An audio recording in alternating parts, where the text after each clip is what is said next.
감사하신 주님,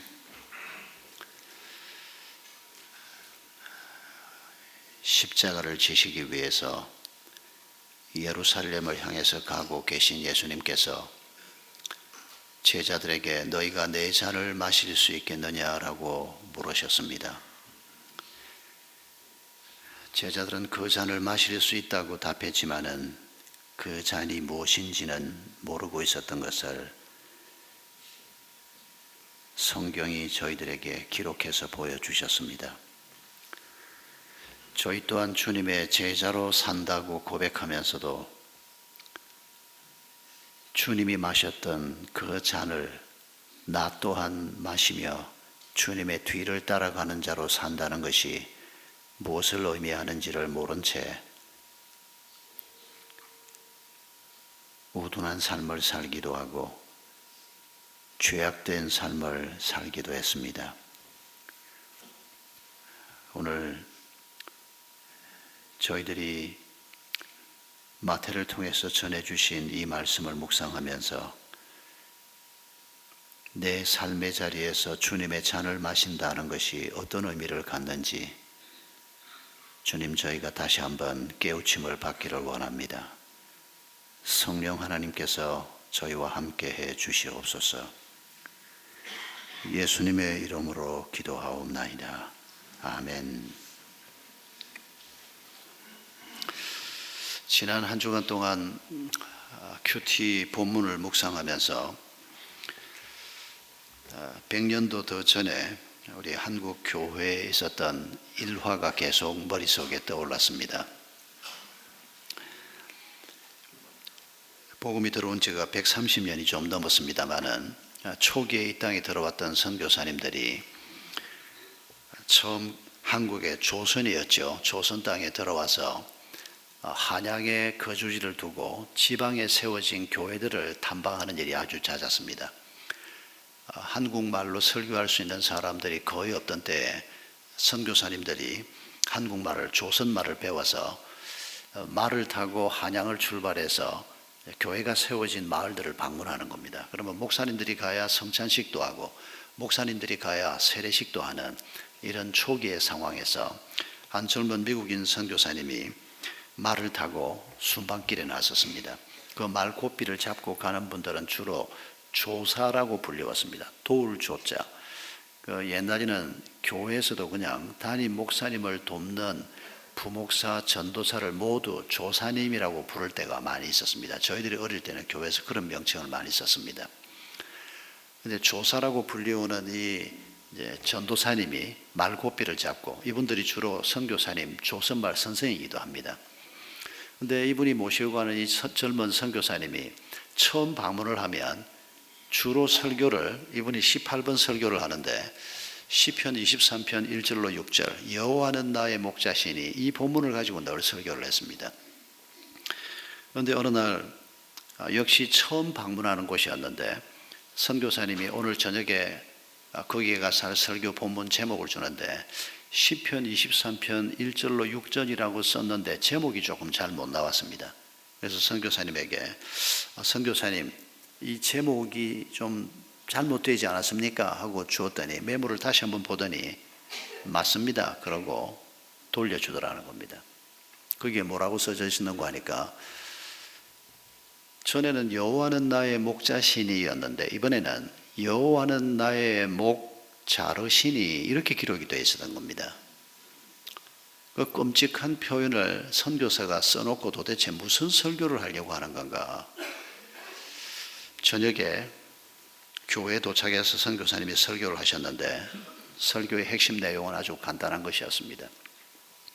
하나님께서 인도하는 길을 걸어가려고 할 때 우리의 욕심을 내려놓아야 되고 우리의 생각을 내려놓아야 되고 우리의 생각과 우리의 욕심을 목을 자르듯이 내려놓지 않으면 하나님의 인도하심을 받을 수가 없고 하나님의 평화가 우리에게 있을 수가 없다. 그런 요지의 설교를 했다는 겁니다. 예수님께서 지금 제자들과 함께 마지막으로 예루살렘으로 가고 계십니다.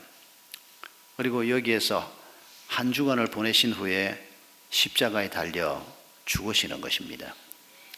그런데 야고보 요한의 어머니가 두 아들을 데리고 와서 예수님에게 부탁을 합니다. 예수님이 이번에 예루살렘에 가시면 이분들 생각에는 다윗이 세운 나라와 같은 이런 나라가 세워질 것을 이분들은 예상하고 있었습니다. 예수님이 왕이 돼서 새로운 나라를 만드시면 내 두 아들을 당신의 좌우편에 두어 주십시오. 그게 부탁이었습니다. 다른 10 제자들이 이 말을 듣고 분개했다고 성경이 기록하고 있습니다. 왜 분개했을까요? 저 철없는 것들, 저 어리석은 것들, 저렇게 예수님의 마음을 몰라서 저 따위 부탁을 하느냐, 그런 사람은 한 사람도 없었습니다. 다 똑같은 생각을 하고 있었습니다. 하나님의 나라에 대한 그림이 제자 그룹들이 다 똑같았습니다. 예수님이 왕이 되시고 우리가 어느 자리를 차지하게 될까, 여기에 초점이 맞추어져 있었습니다.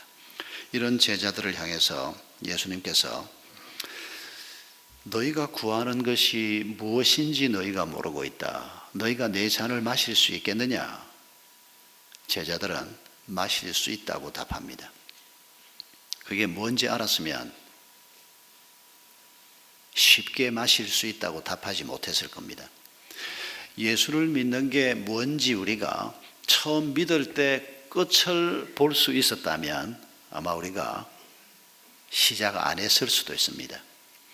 예수를 믿으면 그저 좋은 일만 있을 것으로 생각하고, 예수를 믿으면 하나님의 축복이 우리에게 있을 것이라고만 생각을 하면서 우리가 치러야 될 희생, 우리가 해야 될 헌신의 수고, 이런 것들은 처음 예수 믿을 때 우리가 알 수가 없기 때문입니다. 예수님께서는 정말로 너희가 내 잔을 마실 것이다 라고 말합니다. 이 말씀이 참 감동적입니다. 아무것도 모르는, 아주 모르는 건 아닙니다. 그래도 예수님이 메시아인 것을 알고 예수님의 제자가 됐고 3년 동안 훈련을 받았지만 아직도 정확한 제자의 길을 보지 못하고 있는, 하나님의 나라의 밑그림을 보지 못하고 있는 이 사람들을 향해서 주님이 말하기를 정말로 너희가 내 잔을 마시게 될 것이다. 아직 우리가 뭘 좀 모르고 앉아 있어도 주님께서는 우리를 포기하지 않고 네가 정말 내 잔을 마시게 될 것이다, 이렇게 말씀해 주시는 것이 얼마나 감사한지 모르겠습니다. 여러분, 주님께서 제자들에게 너희가 내 잔을 마시게 될 것이다, 주님이 말씀하시는 이 잔이 어떤 것일까요? 예수를 믿는다는 것이 어떤 삶을 살아야, 어떤 선택을 해야, 어떤 길을 걸어가야 예수님의 잔을 마시는 제자의 삶이 될 수 있을까요? 지난 한 주간 본문에서 우리가 한 3가지 정도를 생각해 보려고 합니다. 첫째는 우리가 예수님의 증인이 되는 삶입니다. 예수님이 행하신 일에 대해서 내가 변사가 되고 변호사가 되는 삶이 예수님의 잔을 마시는 게 아닙니다. 그건 시작일 뿐입니다. 우리는 예수님이 행하신 일에 대해서 설명하고 말하는 것까지는 그래도 좀 쉽게 그 자리까지는 가는 것 같습니다. 근데 사실은 그 자리까지 가는 것도 결코 쉽지 않다는 걸 우리가 경험합니다. 근데 주님께서는 거기에서 더 앞으로 나가기를 원합니다. 그저 예수님이 하신 일을 내 친구들에게, 내 직장 동료들에게 설명하는 정도가 아니고 내 삶을 통해서, 정의는 변호사하고 다릅니다. 법 조문에 대해서 몰라도 정의는 자기가 듣고 경험한 것을 법정에서 말하는 사람입니다. 내가 새벽 2시쯤에서 우리 집 오른쪽 편에서 큰 고함 소리가 나는 거 들었다고, 그것만 얘기하면 되는 겁니다. 그게 살인 사건을 만난 사람 목소리였든지 뭔지 분석하고 그런 능력이 없어도 괜찮습니다. 예수 그리스도가 하신 일에 대해서 내가 이분이 어떤 분인지 신학적인 설명 잘 못해도 이분이 나를 살려주신 분이고, 이분 때문에 우리 부부가 새롭게 서게 됐고, 이분 때문에 내가 인생의 새로운 목적을 발견했다, 내가 경험한 것을 얘기하는 사람, 그게 정인입니다. 주님이 우리에게 이걸 요구한다는 것입니다. 예수님께서 마가복음에 의하면 적어도 3번을 십자가에 죽으시고 부활하신다는 얘기를 하셨습니다. 기록된 것만 3번입니다. 그보다 더 얘기하셨을 수도 있습니다. 그런데 이 부분을 놓고 이렇게 말하는 사람들이 있습니다. 예수님이 자기가 이제 곧 죽을 것이고 그리고 부활할 것이다. 이건 말이 안 된다. 아니, 어떻게 재판을 받고 사형 선고가 내려지고 사형 집행이 이루어지고 자기가 죽을 것이라는 것을 그렇게 정확하게 예언하고 그대로 죽고 또 사흘 만에 부활하고, 이 말이 안 된다. 이건 예수님을 존경한 제자들이 후대에 삽입한 것이다. 이런 주장을 하는 사람들이 꽤 있습니다. 지금도 이런 사람들이 많이 있습니다. 상식적으로 생각할 때 예수가 어떤 분인지를 모르면 충분히 그렇게 말할 수도 있습니다. 어떻게 자기가 죽을 것을 한 일주일 후에 2주일 후에 죽을 것을 미리 예견하고 이런 예언을 할 수 있느냐. 제자들이 삽입한 것이다. 그런데 조금만 깊이 생각해 보면 이게 더 말이 안 된다는 걸 알 수가 있습니다. 제자들이 예수님이 죽고 부활할 것이라는 것을 예언한 것이 거짓이라고 알고 있다면, 그래서 그러나 존경의 마음으로 예수님의 전기를 기록하면서 그걸 삽입했다면 이건 거짓 아닙니까? 그런데 그 거짓을 위해서 목숨을 거는 사람이 있을 수 있을까요? 아무리 내가 예수를 존경해도 예수님이 죽는다는 말을 이렇게 한 적도 없고 예수님이 부활한다는 말을 한 적도 없는데 그걸 한 것처럼 예수님의 전기에다 넣어놓고 그리고 예수님이 부활했다고 말한다고 잡아 죽이려고 하는데 그 예수의 부활을 부정하지 못하고 끝까지 외치다가 순교의 길을 간 사람이 한두 사람이 아니지 않습니까? 그게 거짓이라고 하면 어떻게 그 거짓말에 목숨을 걸 수 있겠습니까? 전혀 설명이 되지 않습니다. 예수님께서 십자가에서 우리의 죄값을 치르기 위해서 죽으시고 그 죄가 갖다 준 죽음의 결과를 이기신, 그래서 새로운 생명으로 부활하신 것은 실제로 일어난 사건입니다. 이 사건이 없었다면 제자들이 목숨 걸고 이 메시지를 전하기 위해서 여기저기로 다닐 필요도 없고 다닐 수도 없는 것입니다.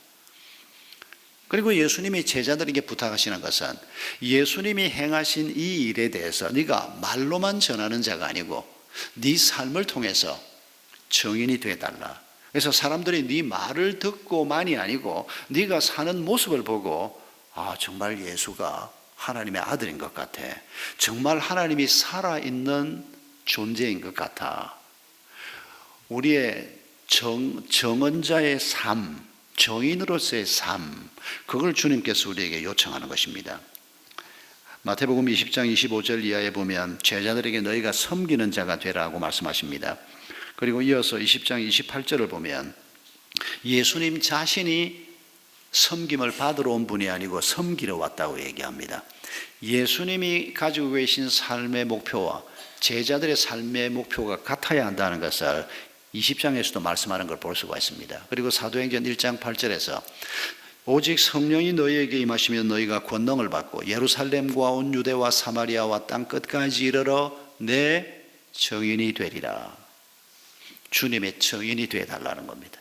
그래서 너희가 사는 모습을 보면 너희가 실패를 했더라도 그 실패에서 예수 그리스도 때문에 회복되는 모습을 사람들이 보면 예수가 정말 하나님의 아들이구나. 예수의 십자가가 죄를 이기는 십자가였구나. 절망을 이기는 십자가였구나. 그걸 너의 삶을 통해서 보여주는 자가 되다오. 그게 증인이 되어달라는 주님의 부탁이었습니다. 지난 주간 이 말씀을 묵상하면서 오래전 친구의 장례식 때 생각이 났습니다.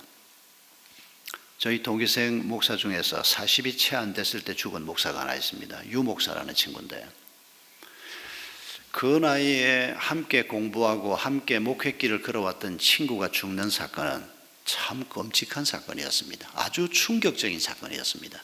나이가 들어서도 친구들의 죽음이 엄청난 충격으로 다가오는 건 마찬가지인데 40이 채 되지 않은 나이에 친구가 젊은 부인과 어린 아들, 아직 유치원 다니고 있고 초등학교 1학년쯤 됐나 모르겠습니다. 아주 어린 두 아들을 남겨놓고 죽었는데 저희 동기생이 한 45, 6명 되는데 엄청난 충격을 받았습니다. 대구에서 목회를 하고 있었는데 개척교회를 조그만하게 시작을 했는데 친구들이 함께 모여서 장례를 치렀습니다. 하관 예배를 드리고 산에까지 올라갔다가 집으로 올 수가 없었습니다. 그래서 바쁜 친구 몇천 가고 10대 명의 친구들이 다시 부인과 어린 두 아들, 그 세 가족과 함께 그 예배당에 다시 왔습니다. 발길이 떨어지지 않는 겁니다. 우리 동교회 회장이 우리 한 번 더 예배를 드리자 그랬습니다. 다들 그러자고. 그런데 이 회장이 뭐라 그러는 거 하니까 설교를 저를 보고 하라는 겁니다. 제 인생에서 가장 잊을 수 없는 설교 중에 하나입니다. 친구가 죽었습니다. 그 친구가 기도원에서 사형 선고를 받고 마지막 며칠을 보낼 때 제가 갔을 때 마지막 나누었던 대화가 어제 일같이 생생합니다. 그런데 그 친구가 떠나고 그 젊은 부인, 아들 둘, 이제 아직 유치원 초등학교 학생, 그 세 식구 그리고 친구들 한 10명이 앉아서 예배를 드리는데 정말 가슴이 먹먹했습니다. 설교해야 되는데 아무 생각이 떠오르지 않았는데 그때 제 마음에 정인이라고 하는 단어가 떠올랐습니다. 그래서 사도행전 1장 8절을 읽었지 싶습니다. 그리고 난 다음에 제가 그날 이렇게 얘기했습니다. 유 목사가 젊은 나이에 전도사 때부터 교회를 개척을 하고 건축을 하고 온갖 고생을 다 하고 스트레스를 받고 그러다가 친구들 중에 제일 먼저 천국으로 갔는데 이제 사모님이 이 두 아이를 데리고 남편이 외쳤던 하나님이 살아계시는 것에 대해서 남편이 절대 거짓말하다 간 사람이 아니라고 하는 것에 대해서 이 두 아이 앞에서 그리고 세상 앞에서 정인이 되어달라고. 사모님이 그런 삶의 길을 걸어가면 친구인 우리 모두에게도 큰 격려가 될 것이라고 울면서 우리가 예배를 드렸습니다. 얼마나 힘들었겠습니까? 돈 한 푼 없었습니다. 건축한다고 그 친구가 모든 걸 다 털어놓고 건축을 완공하지도 못하고 그 교회를 사임할 수밖에 없는, 그리고 또 대구로 와서 또 개척을 했던 아무것도 없는 친구라는 거 우리 모두가 너무 잘 압니다. 그런데 그 젊은 사모님이 그 나이에 남편을 떠나보내고 하나님에 대한 원망이 얼마나 많았겠습니까? 그런데 이 사모님이 정말 충성스럽게 섬겼습니다. 하나님에 대한 모든 원망을 삼키고 두 아들을 키우면서 첫째 아들은 교사가 돼서 교회 집사로 신실하게 섬기고 있습니다. 둘째 아들은 방글라데시에 선교사로 가 있습니다. 우리 교회 협동선교사 명단에 그 아이 이름이 올라 있습니다. 여러분, 우리가 주님의 잔을 마신다는 것이 무엇일까요? 사랑하는 사람이 이렇게 떠나가면 그 잔은 내팽개쳐도 되는 잔일까요? 경제적으로 어려워지면 날 도와주지 않는 하나님의 잔을 더 이상 우리가 고집하고 마실 필요가 없는 잔일까요? 아닙니다. 예수님께서는 우리의 죄값을 치르기 위해서 십자가의 길을 걸어가셨습니다. 그분의 목숨을 우리를 위해서 내주신 가장 큰 사랑을 보여주신 분입니다. 우리가 어떤 환경에 놓이든지 간에 어떤 상황에 놓이든지 간에 우리에게 최상의 것을 주시는 주님, 우리의 아빠 되시는 하나님, 그 하나님을 증거하는 삶을 사는 것, 그게 주님의 잔을 마시는 그리스도인의 삶이라는 것입니다. 또 한 가지 우리가 지난 주간 본문을 통해서 발견하는 것은 주인이신 주님이 쓰시겠다고 할 때 순종하는 것이 주의 잔을 마시는 것이라는 것을 알 수 있습니다. 주님께서 마침내 예루살렘에 도착을 하셨습니다. 그리고 예루살렘 성에 입성을 하시는데 제자들에게 마태복음 21장을 보면 뭐라고 얘기하는 거니까 건너편 벳박의 마을로 가서 거기 나귀가 매여져 있을 텐데 그 나귀를 풀어서 가지고 와라. 그 나귀를 타고 예루살렘에 입성하겠다. 그런데 나귀를 가지러 갔더니 정말 나귀가 묶여져 있었습니다. 왜 그걸 풀어서 가지고 올라오니까 왜 그걸 가져가려고 합니까? 그때 주님이 해주신 말을 그대로 했습니다. 주인이 쓰시겠다고 합니다. 그랬더니 가져가라 그럽니다. 무슨 일이 벌어졌는지 우리가 알 수는 없습니다. 뭐 천사가 그 전날 밤에 나귀 주인한테 나타났는지 내일 정오쯤에 누가 와서 이 나귀를 풀어갈 건데 그때 왜 가져가려고 합니까? 물으면 주님이 쓰시겠답니다. 주인이 쓰시겠답니다. 그렇게 말하거든. 아무 소리 하지 말고 줘라. 그러셨는지 뭘 어쨌는지 모르겠습니다. 그런데 이런 이상한 일이 벌어졌습니다.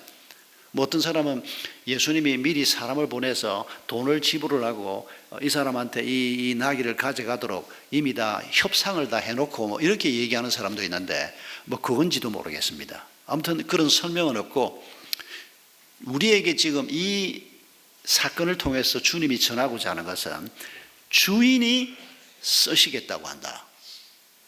그러면 그 사람이 순종한다. 이걸 우리에게 지금 전하려고 하는 겁니다. 그러니까 배경에 대한 설명은 뭐 너무 그냥 알고 싶어 하지 말아야 합니다. 그건 나중에 우리가 알 수 있을 겁니다. 주인이 쓰시겠다는 겁니다.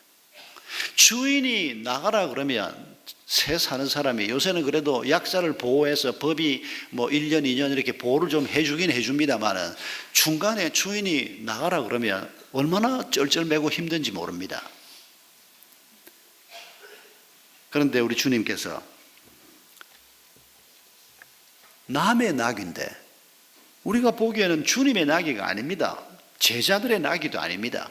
그런데 그 나귀의 주인이 자신이라고 주님이 말씀하고 있는 겁니다. 이미 십자가에 달려 죽으러 가시는 분이 그 나귀의 주인이 나다. 내가 쓴다고 얘기해라. 그리고 아무 말 없이 그 말에 순종하는 사람을 우리에게 지금 보여주고 있는 겁니다.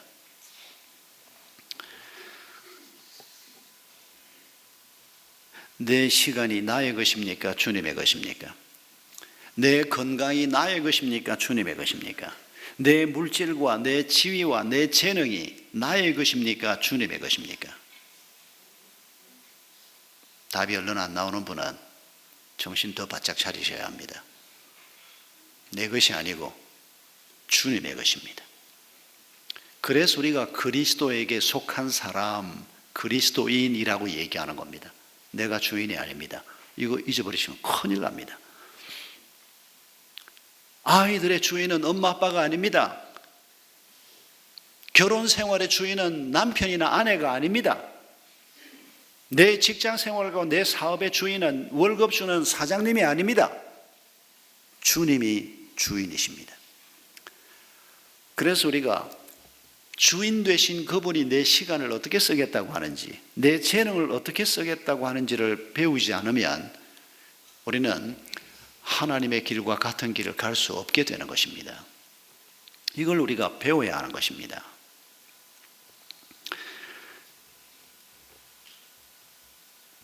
주님이 쓰시겠다고 할 때 주로 무엇을 위해서 쓰시겠다고 하는지 성경은 반복해서 얘기합니다.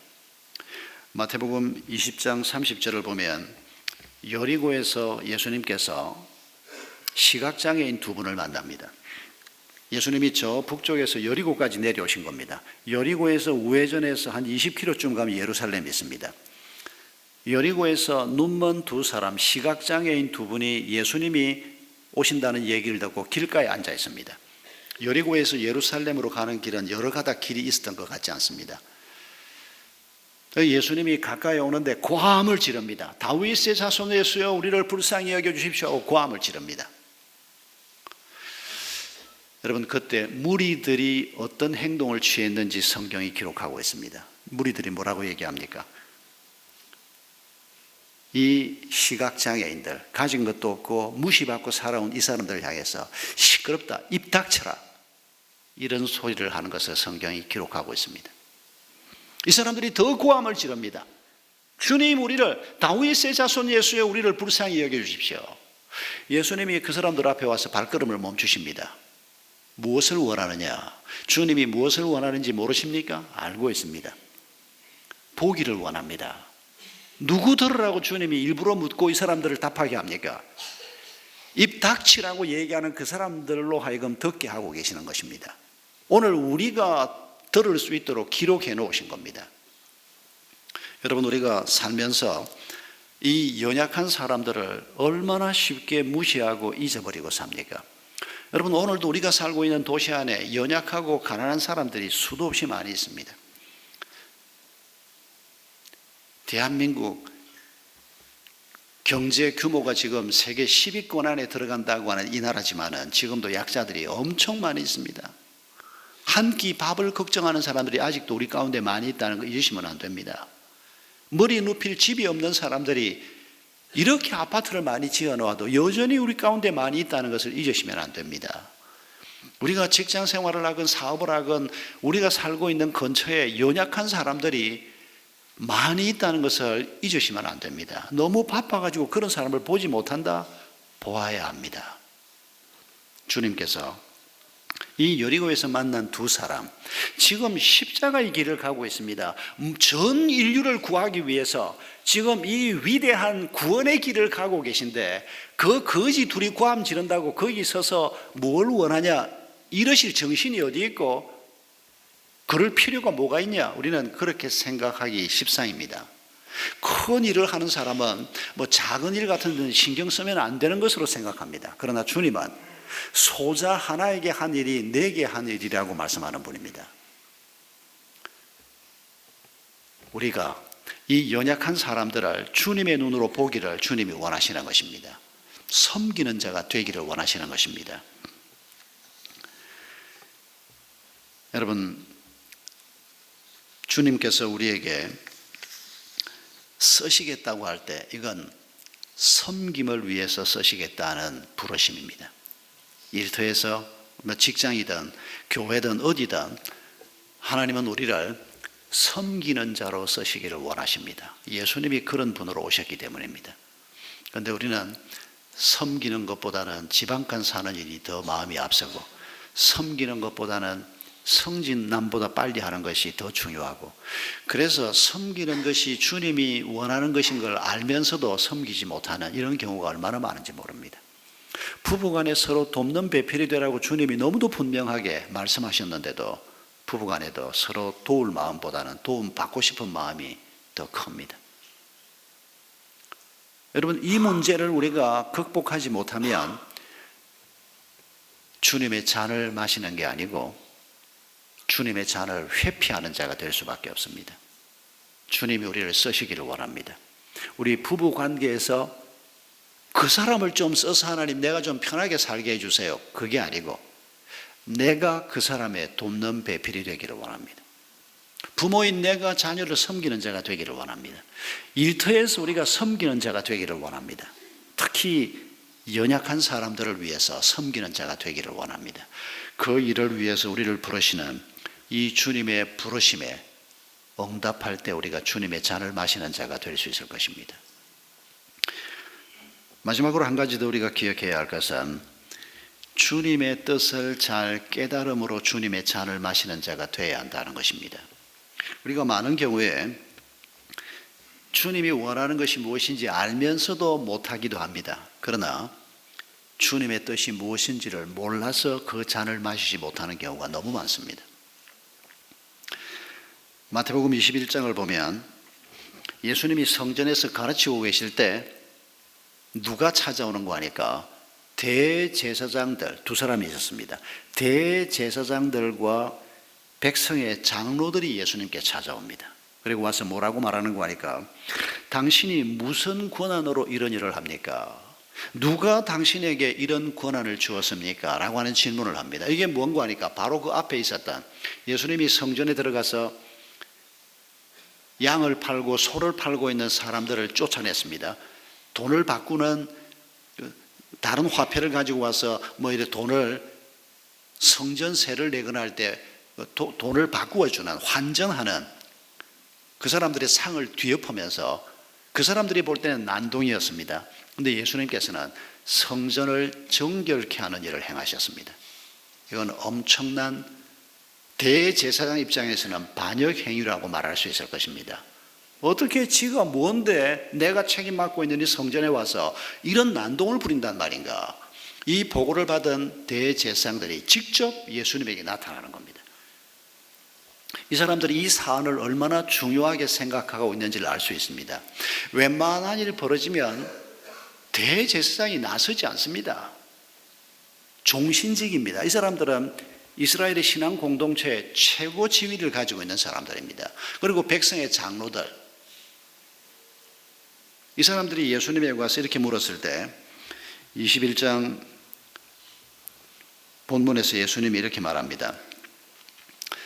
나도 당신들에게 질문을 해보자. 내 질문에 당신들이 답하면 나도 당신들의 질문에 답을 하겠다.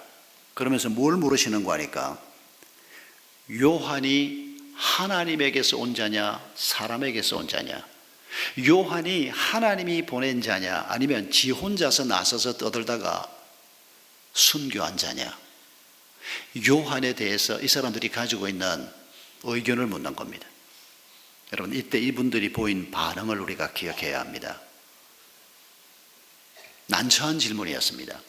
세례 요한이 하나님이 보낸 자다, 하늘로부터 왔다고 말하면 하나님이 보낸 자를 왜 믿지 않았느냐? 틀림없이 그럴 거고, 그 사람은 하나님이 보낸 사람이 아니고 사람에게서 온 자다 그러면 백성들이 난리를 칠 거고, 모든 백성들이 세례 요한이 얼마나 의로운 사람이고 그 의로운 사람을 하나님이 우리를 위해서 보냈다고 다 믿고 있습니다. 그게 사실입니다.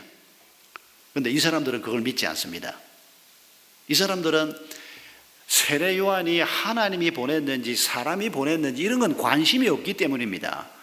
이 사람들의 관심은 뭡니까? 자기에게 득이 되나 안 되나, 돈이 되나 안 되나, 내가 기득권을 가지고 계속해서 떵떵거리고 사는데 이게 도움이 되나 안 되나, 여기에만 관심이 있는 겁니다. 그런데 이 사람들이 누구라고요?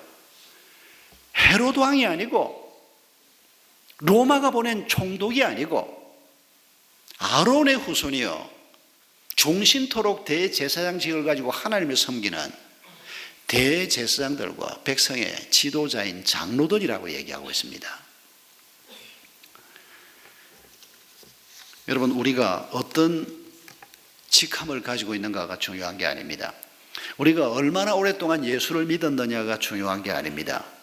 우리가 무엇에 대한 관심을 가지고 사느냐가 중요한 겁니다. 세례 요한, 이거 돈 안 되는 얘기 이런 건 할 필요 없어.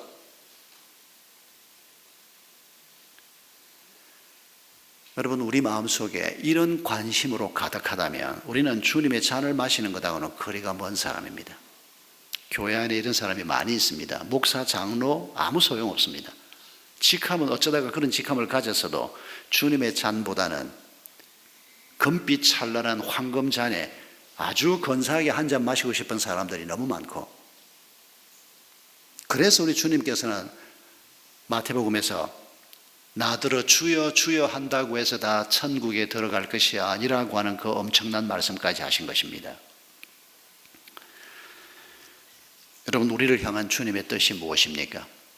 날마다 우리가 물어야 할 것입니다. 내가 서 있는 그 자리에서, 내가 하고 있는 그 일 속에서, 우리 부부가 안고 있는 문제 속에서, 우리가 자녀를 키우는 그 상황 속에서 내 생각이 아니고 주님의 생각이 무엇인지를 물어야 할 것입니다. 그리고 그 주님의 생각을 따라서 우리가 나를 드리는, 그때 우리가 주님의 잔을 마시는 자가 될 수 있을 것입니다. 이런 재미있는 글을 읽었습니다. 한 마을에서 마을 사람 전부가 모여서 긴급 회의를 열었습니다. 왜냐하면 홍수가 나서 강둑이 무너져서 물이 밭으로 막 스며들고 그 물이 상류에서 가지고 내려온 모래들이 막 온 밭을 뒤덮고 있고 농사를 도저히 지을 수 없는 상황입니다. 그래서 마을에 전부 마을 회관의 사람들이 모여서 둑을 다시 막고 그 밭에 지금 뿌려져 있는 토사들을 전부 정리를 하고 정상적으로 농사를 짓고 살 수 있도록 마을 사람들이 힘을 합하자, 다들 그러자. 어떻게 하면 이 일을 할 수 있겠나, 복구를 할 수 있겠나, 한 사람이 제안을 했습니다. 우리 마을에서 수레를 2개 이상 가진 사람은 하나 좀 마을을 위해서 내놓고, 말, 소 2마리 이상 있는 사람들은 그런 걸 마을을 위해서 내놓으면 어떨까? 다들 찬성을 했습니다. 수레가 몇 개씩 있고 말, 소가 몇 마리씩 있는 집은 몇 집 없습니다. 부잣집입니다. 그런데 부자들은 말도 못하고 앉아 있습니다. 대부분의 사람들은 내놓을 게 없습니다. 그러니까 쉽게 그냥 참 좋은 의견이다, 있는 것들이 좀 내놔야지. 그런데 그 중에 아주 가난한 한 사람이 뭐라고 제안을 했다는 거 하니까 머뭇머뭇하면서 이 사람이 이렇게 말했습니다. 우리가 이 일을 하려고 하면 잘 먹어야 될 텐데 뭐 소도 필요하고 수레도 필요하고 말도 필요하고, 근데 결국 사람이 그 일을 다 해야 되는데 이 사람들이 먹고 기운 차려서 좀 잘 하도록 닭이 2마리 이상 있는 집에서는 닭을 1마리씩 다 내자고. 그러니까 좌중이 조용해졌습니다. 자기 걸 내놔야 되는 상황입니다. 지금 닭이 2마리 없는 집은 아무 집도 없었습니다. 가장 가난한 이 사람 집도 닭이 몇 마리는 있었습니다. 이게 실화라고 합니다. 어느 마을에서 있었던, 물론 우리 한국 실화는 아니고 서양에서, 미국이나 캐나다 쪽에서 온 실화인데 이 얘기가 참 잊혀지지가 않습니다. 오래전에 읽은 글인데도, 네, 남들 얘기는 우리가 쉽게 합니다. 뭐 좀 돈 있는 사람들이 좀 뭐를 해야지, 힘 있는 사람들이 뭐를 좀 해야지. 그런데 내 걸 내놓는 것에는, 내 것을 무언가를 위해서 쓰는 것에는 닭 1마리도 쉽게 내놓지 못하는 이런 연약함이 우리 모두에게 있습니다. 여러분, 우리 주님께서 정말 우리에게 원하시는 것이 뭘까요? 우리는 주님이 좀 더 주시면 내가 주를 위해서 뭘 하겠다 그럽니다. 주님이 잘 안 속습니다. 더 줘봐야 소용없다는 걸 주님이 참 잘 아십니다.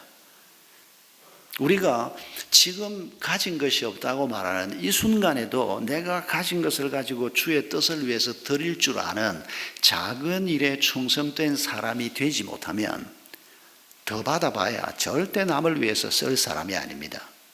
그게 우리의 죄성입니다. 그게 우리의 이기심입니다.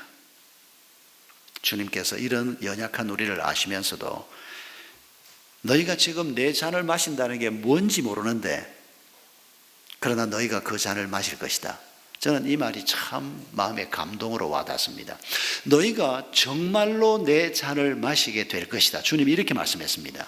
지금 그 잔이 뭔지도 모르는데, 여러분, 베드로가, 우리가 아는 사도 베드로가 돼서 그 고통받고 있는 성도들을 격려하면서 마지막에 로마에서 거꾸로 매달려서 순교한 베드로 말입니다. 그게 베드로의 열심으로 된 게 아닙니다. 너희가 정말 이 잔을 마시게 될 것이다. 우리 주님의 열심으로 베드로가 된 것입니다.